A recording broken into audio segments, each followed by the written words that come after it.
morning and welcome.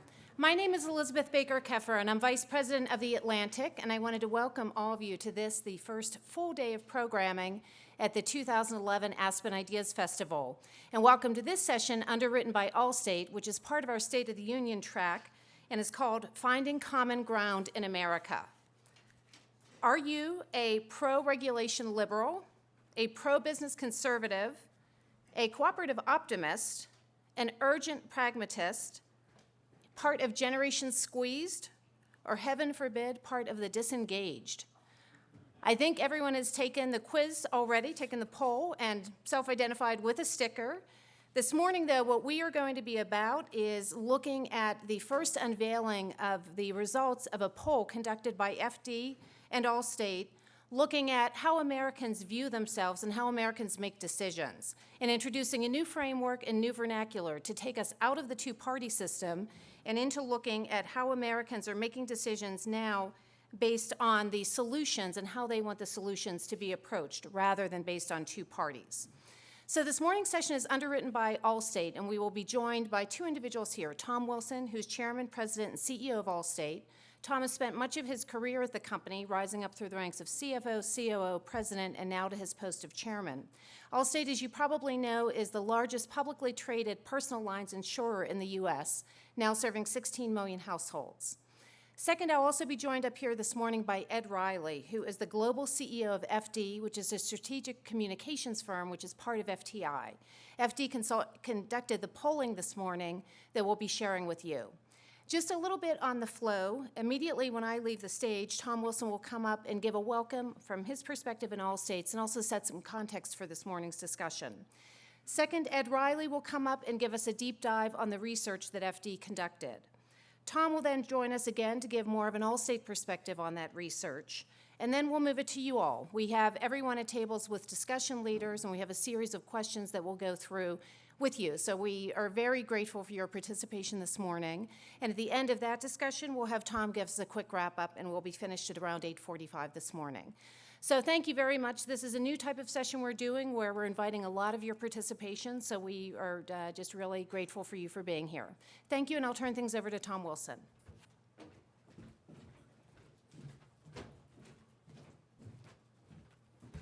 Well, good morning. It is early. I was a little nervous when we said we're going to have a breakfast starting at 7:15. Today will be worth getting up for. We have three objectives today. One is to share with you the learning we've come up with using traditional consumer segmentation techniques that we use in business to the political world.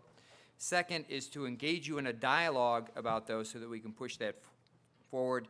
And third is to find some acolytes amongst you to help push this seeking common ground forward in going against political fundamentalism.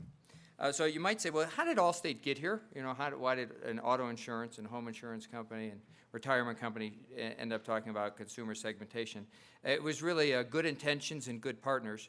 A couple of years ago, we decided that Americans, our customers, their voices were not being heard over the din of noise from the political elite or the fundamentalists on either side and the special interests. So we decided to start a poll, and we worked with the Atlantic and Elizabeth and her team and Ron Brownstein at the National Journal and Ed and Brent McGoldrick, both from FD, to say, let's do a poll every quarter and let's talk about what Americans' voices are. And it's been very successful.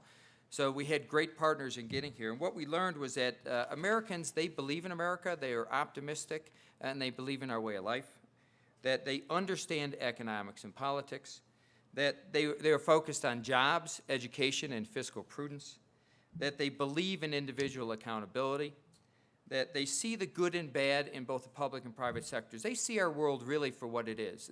They're not on either end of the spectrum, and that they want, importantly, they want leaders to come together to make compromises so we can move forward just as they're making compromises in their life. They see themselves every day making compromises to get things done, and they're like, why can't everybody else make compromises too so that we can move forward? So we've been doing this for a couple of years, and yet we still are not making a lot of progress on these issues in America. And it is, in some of the reason for that would be, well, we have a history of partisanship, whether it was Hamilton Burr shooting each other or the New Deal.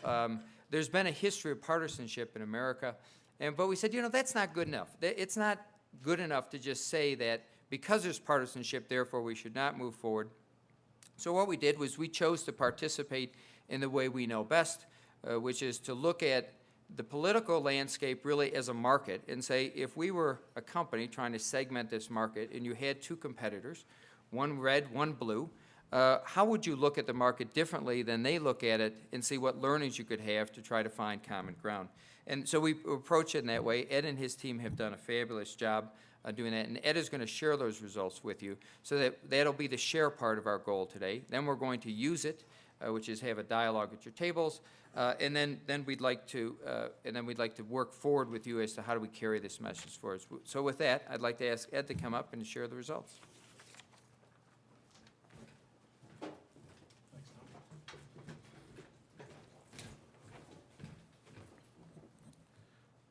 Thank you. Let me see if I can get to the right place in the presentation here.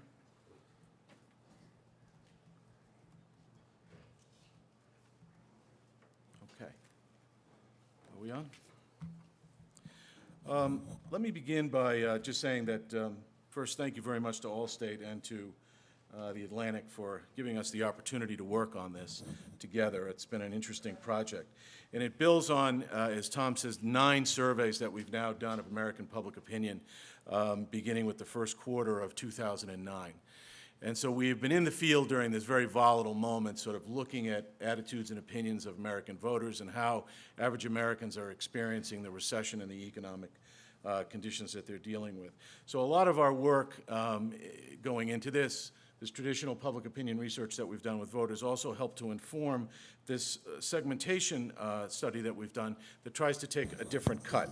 We know that in the environment that you all live in and that we all swim in and that we'll all discuss politics, that there'll continue to be all of the analysis and all of the discussion that follows the traditional lines. But what we're trying to do here is to promote people looking at things just a little bit differently. So I'm going to take about 20 minutes. I'm going to talk very fast to try to put a lot of data up, and then hopefully this will provoke some discussion among all of you. You know, as I said, we've seen over our surveys of the last 9 quarters this intractable partisanship. Allstate's interest has been articulated in this in both giving voice to middle class, but also, is there a way to talk about solutions in a more constructive environment? And that has been an underlying goal of this.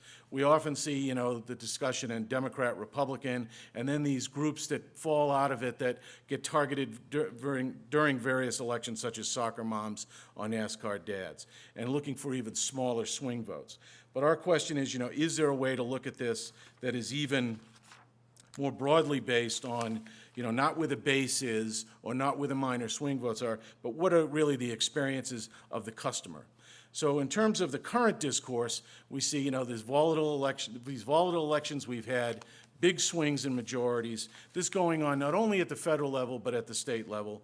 Polarization of party caucuses. Party caucuses are voting, in a more homogeneous way, a more polarized way for their party's proposals than ever before. Far less crossover votings, an increasing and sustained dissatisfaction of voters, talking about either the country moving in the right direction or the political or leadership class of the United States not speaking to them and about the experience that they're engaged in. And finally, the actual lack of progress in terms of the results that it's going on. So in trying to go at this with a slightly different look as to how, rather than how campaign practitioners will go at it, and we know that they'll continue to go at it the way that they will in order to win, we first started off by doing some qualitative research among independent and soft partisans, people in the middle, talking to them about how they view the current dynamic, how they're experiencing their interaction within their communities with their leaders, the political voices that control the dialogue. And then we followed that on with some in-home focus groups, where we find frequently getting out of a focus group facility and going into individuals' homes and doing it what we call influencer circles, the natural group that people share information with, gives a richer context to how people really talk about what's going on in the country. From there, we moved to a national representative online survey of 2,000 adults in 2010, where we built out from this the preferences of on actual policy issues, how they looked at various issues that were impacting their lives, and then their opinions on the institutions, the leaders within their communities that would best facilitate solutions. And then we began to develop the segmentation research in the third phase. What we found basically is immediately that in talking about this, there were these issues about which there was broad consensus that people were willing to see both compromise and understood that there needed to be progress. These are the issues that they define as being top of mind and where they feel there's a pressing need for a new type of leadership. Number one, job growth, overwhelming and remains overwhelming. And as we went back in our third phase of the research and refreshed what we had done in 2010, right around in May of this year, we see that that is even with more intensity. The sense of people feeling threatened by economic security, loss of job, is really palpable. Education, K through 12, broad consensus that there needs to be further investment and continued attention on improving the quality of that product, and people wanting to see their leadership class engaged in that. Deficit reduction, obviously top of mind right now with people given the discussion that's going on in the country. Obviously different ways about going about that, but a sense that this is a front of mind issue. Getting past partisanship. There is, interestingly, this has become an issue that people talk about as being one of the problems in our country, about which there is a consensus, that the degree of partisanship that now infects our debate is one that they see as being a negative influence. Energy influence and revitalizing American manufacturing coming to the top. So how did we develop these segments? In our qualitative interviews and in our early interviews, we saw that there were two dimensions among which voters basically broke.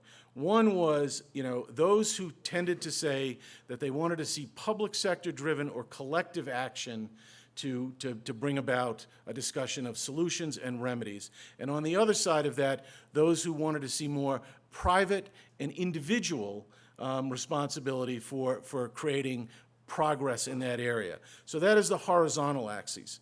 The second axis that was very clear in terms of how they talked about it, of those who trusted institutions to do the right thing and to provide those leadership, and those who had less trust in institutions. So on one, you see this desire to act cooperatively in a community, government on one side. On the other, you see this, sort of private and individual discussion, creating the other access, and then their view as to how they looked at these institutions. We then, developed 15 questions that essentially define people along these two dimensions, and we created a cluster analysis on that. After we were able to basically create, to layer in a factor analysis to basically say, okay, what are the things that drive people and how do they gather around these two axes in terms of their attitude and opinions, and how does that define them? And what we came up with is basically this picture. And if you'd look on the horizontal axes first, as you see on one side, the pro-regulation liberals, 15% of the public. These people tend to be ideological. They tend to be very much defined as where you would see a lot of Democrats. On the other side, pro-business conservatives. This represents, and pro-business conservatives very much seeing solutions coming from the private sector, individualism being a very strong part of the way that we need to empower people to achieve progress and success. That represents about a third of the electorate. One could say that that's the most polarized, the two polarized components of this. But in the middle, on up and down in terms of both how they view the trust in institutions is really where 2/3 of the electorate resides. Cooperative optimists being the largest group, the disengaged, 11% of the public, urgent pragmatists, 17%, and generation squeezed, 14% of the public. Let me give you a little bit of a snapshot in terms of how these break out. On the group of liberals, we see 27% of the sample as a whole are minorities, 30% of this group are color. They tend to be more highly educated. They basically, by a 91%, see that regulation protects the public. 71% identify themselves as socially liberal. 55% of them are Democrat. 81% say that they vote. They're very active in terms of voting. Excuse me. Optimists, this cluster, you'll look at these first four groups: liberals, optimists, disengaged, and pragmatists. They tend to, they index above the sample as a whole in terms of minority population. And generally speaking, these are people who, from group 2 through 4, optimists, disengaged, and pragmatists, tend to define very much of a swing vote. Let me go just into each group quickly in terms of real highlights. Pro-regulation liberals, 15% of the public. They tend to be more highly educated than the sample as a whole, racially diverse, most likely to affiliate with the Democratic Party. They're likely to be doing well financially. They believe the government has the ability to meet our challenges, while the private sector, unchecked, creates more problems than it solves. They have a more hostile view towards private institutions. They are the most distrustful of business leaders, corporations, and the American public acting as individuals in pursuit of their own interest rather than collective action. They believe the challenges are complex and interconnected and therefore requires a cooperative approach in the hand of government to be involved. Cooperative optimists, on the other hand, they tend to be younger, they are diverse, they are more likely to be women. While they tend to be a bit more liberal, they're not as ideological as the liberals, and they are not partisan in the way that they define themselves. They are optimistic that problems can be solved, and even though they're somewhat more liberal and trusting of government, they also have strong trust in business leadership to provide positive solutions. They see the best in institutions. They tend, as we say, these optimists, they tend to see the best in our leadership class and believe that solutions to the national challenge are best addressed through collective action. This is the largest single segment at 25%, one of which I am proudly a member, but have to be skewing against this younger cohort and really ruining the numbers there by joining them. The disengaged, 11% of the public, these tend to be younger. They are diverse. They have lower levels of education than the sample as a whole. They are the people who are struggling the most economically. It's one foot ahead of the other each on day by day. Rather than being consumed by politics or having a negative view of it, it's not on their radar screen. They are literally disengaged. As a result, they're more interested in solutions that provide direct assistance to them. The dots need to be very close together in terms of getting their engagement in a public debate. They need to see a direct benefit from what is being talked about. Urgent pragmatists are an interesting group that we'll talk about. They are 17% of the public. They are also ethnically diverse, fairly middle of the road when it comes to views on social and fiscal policy issues. They see many big national challenges and believe that they need to be addressed now. These are people who are very, very willing to compromise if they think it will create progress on a solution. They display a healthy distrust of both public and private institutions. But their distrust is driven more by, what we would call the metabolic rate of large institutions. They want action now. There are a lot of small business people in this group. As I say, they are non-ideological in their approach, and they are looking for people who give very specific solutions to problems that they are facing in their everyday life. They don't care who takes the lead on addressing an issue. They're agnostic about whether it needs to be business or government, local or federal. They very much are focused on deliver me results now. We are in a distressed time and need leadership that will deliver meaningful action in the present. And we'll get into a little later analysis, this is a very big vote that can swing, and we'll talk a little bit about that. Generation squeezed is 14% of the public. They tend to be more rural than exurban or urban and suburban. They tend to be more white and male. They are most likely to have personally experienced or have someone in their family personally experience the effects of this recession. They are very worried about losing their jobs and the economic stability of their household. They are jobs, and economic security are what drive them. They display many of the markers of the Tea Party in terms of, while they are very much focused on conservative fiscal economic policies, they also have a healthy distrust of large institutions and the public leadership class. And they are very frustrated with what they see as uncooperative partisanship. They tend to identify themselves more as independents rather than Republicans, but they do tend to vote Republican more often than not in elections. And then pro-business conservatives, 18% of the public, they are overwhelmingly white. They tend to be older. They tend to be doing better financially than the sample as a whole. They're fiscally and socially conservative and tend to identify with Republicans. They embody the phrase, government is the problem and the private sector is the answer. On every metric that we surveyed, they're likely to believe that government is a negative influence and that the private sector, if given the chance to lead on the issue, will do a much better job. They are highly engaged in politics. They are likely voters and show a high incidence of vote participation.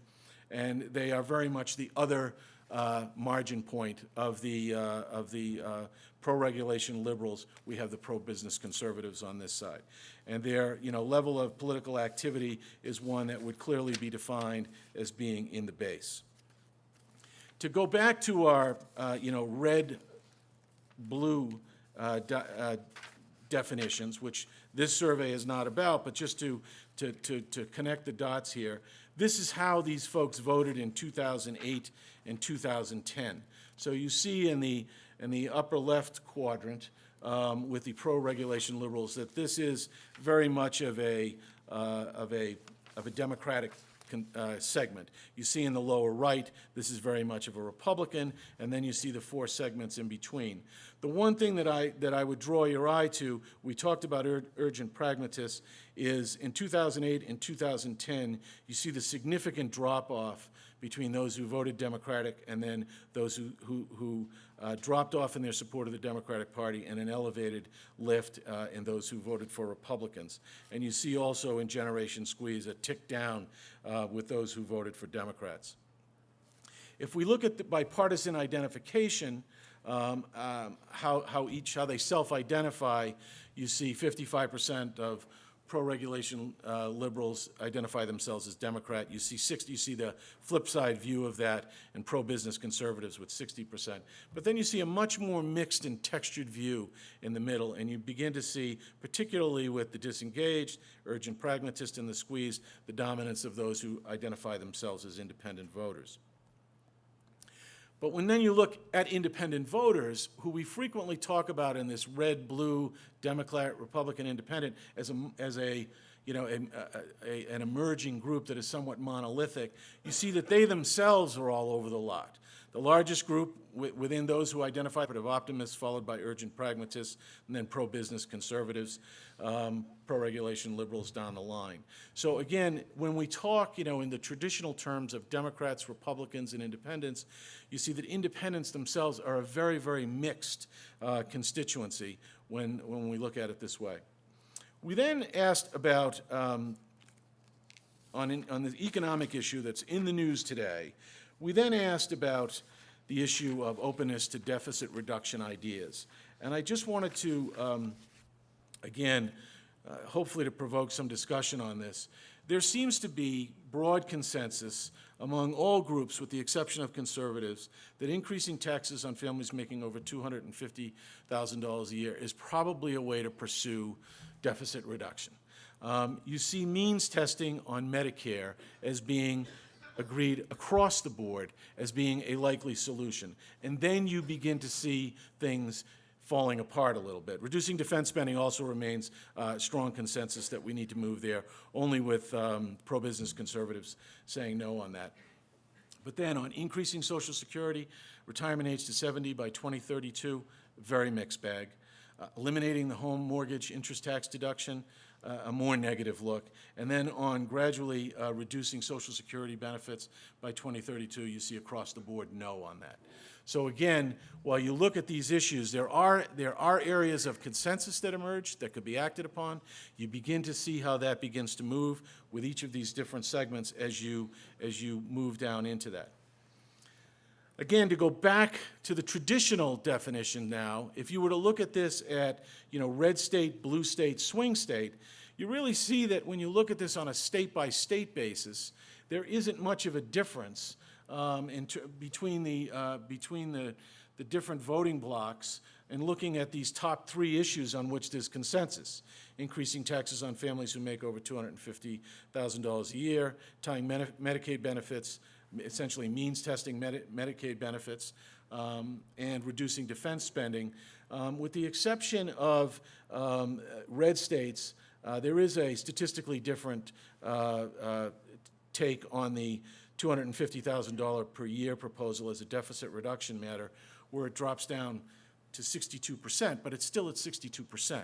So again, if you look at this in the traditional way that we discuss this, there isn't a very clear read on this. I want to just finish up by taking a little bit of a look at how we begin to look at this issue prospectively. If you were applying market segmentation techniques to identifying an emerging consumer segment where people are moving to, you would not use the map that's on the left, the red-blue map, which gives you a rearview mirror look as to what basically happened in the last election.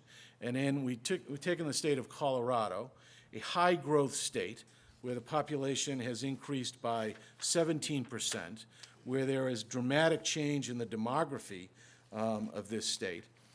If you were to look at that going back, you'd see this fairly divided on a county-by-county basis, red-blue environment, with blue states largely being around urban centers or areas with high ethnic populations in Colorado. If you were to look forward, looking at census data, and you look at the counties where these urgent pragmatists, where your cooperative optimists are likely to grow based on the underlying demography of those groups, younger, more diversity, and also living in high-growth, rapidly changing areas, you'll see the counties that come up as the, if you will, the emerging markets for a more consensus-driven and a less, shall we say, partisan divide that we've had in the past. If you take a look at North Carolina, another state that creates a very stark picture when you look through the rearview mirror at red versus blue, and you instead look at where there is going to be this high-growth population. By the way, these counties in Colorado represent 64% of the population today. These are the high-growth counties. They will represent an increasing proportion of the population and therefore the vote in the future. If you look at this in North Carolina going forward, these shaded yellow counties basically represent 52% of the population. Another high-growth state, another state that grew by 17% between the 2000 and 2010 census. So again, these areas are largely being driven by a more diverse population that is growing more rapidly. They tend to be younger. And they tend to have the kind of characteristics that are likely to have those swing voters in the middle in a far greater incidence. Finally, if you look at a no-growth state, Pennsylvania, Pennsylvania only grew by 3% between 2000 and 2010. You see a very different picture here where, Pennsylvania has basically been dominated by Democratic pockets in the urban centers. You now see that has changed, and that has remained the same looking at the 2010 election. Looking forward in this low-growth state, you see that there's this band of counties that are growing that are outside of Philadelphia, outside the immediate suburbs. They are more exurban and rural, and they are much more ethnically diverse, largely being driven by a rapidly growing Hispanic population. And the final slide, if this hopefully will provoke even a little more conversation, if you were to take just the urgent pragmatists as a segment and their demographic characteristics, and you were to look at the counties shaded as high growth, in the counties that we predicted there would be very high growth of these population groups, you see yet another look at these three diverse states, Colorado, North Carolina, and Pennsylvania. The final point that I'd like to make here is this is the beginning of trying to look at the electorate a little bit differently, to spur people to talk about how we are in agreement in many areas, rather than divided in many areas, rather than using the nomenclature of electoral politics, which divide us by red and blue and divide us by parties, instead of looking at the experiences that most voters are having right now, where they are looking for solutions, and 2/3 of them that reside in the middle and can be addressed with a much more consultative and cooperative language rather than talking about ideology. So hopefully that will help with your conversation as you start this morning. Thank you. Thank you, Ed.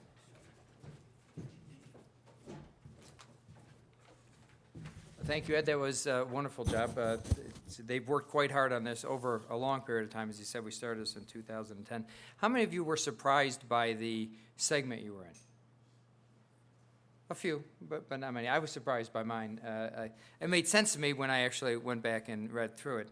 But what was also surprising to me was when we said, well, how do we take this stuff and let's look at the election results, look at party identification, and I was surprised by how mushy the data became when you looked at sort of red and blue. They were sort of everywhere, right? There were people who were Republicans in segments you didn't think there would be. There were people in Democrats that you didn't think would be in those segments. And so what are some of the learnings? Well, when you look at this from a business standpoint, if you were put sort of the hat on that we wear, you would look at this and say, well, red and blue doesn't have a 2/3 market share. They have a 1/3 market share. So as Ed pointed out with the heat maps, when you look at election results, there's an opening to gain market share if you're somebody who wants to come together and drive consensus, because that's what people are actually asking for. So that's the sharing part of it. What we'd like to do now is work it. You're all, I doubt we have anybody here in the disengaged section. Nobody gets up at 7:15. You get 7:15, you're disengaged? You're just kidding. I was saying anybody gets up at 7:15 and disengaged probably didn't, maybe you had the scale wrong. On the, I was kept trying to make sure I got it right. So you're all sophisticated, you're all engaged. We'd like to work this data with you so that we continue to build on the dialogue, because this is about finding common ground. Is not about having the solution and putting the solution forward and saying this is what we must do. Finding common ground is about working together, having respect for each other, and accepting that people have different points of view and they're all legitimate. So what we'd like to do now is work that. We have a great number of discussion leaders. I'll ask you to just raise your hand so I can identify you. So Stephen Adler, who's editor-in-chief at Thomson Reuters. Felix Salmon, who's also an editor at Thomson Digital. Les Brorson, who's with the America's Office of Public Policy, Ernst & Young. Thank you for coming. Elizabeth is also going to lead. Ron Brownstein from the National Journal. Steve Clemens, The Atlantic. Brett McGoldrick, FD, who's been Ed's partner in doing this, and then Linda Douglas from The Atlantic. So there are discussion leaders. They will facilitate your dialogue around this. Ed will be available, so if you have questions or something about the data, just raise your hand, and Ed will walk around and help answer any details, because we gave you a lot of information pretty quickly. What we're going to do then is accumulate the dialogue to help push the concept forward. So let's let the dialogue begin.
you.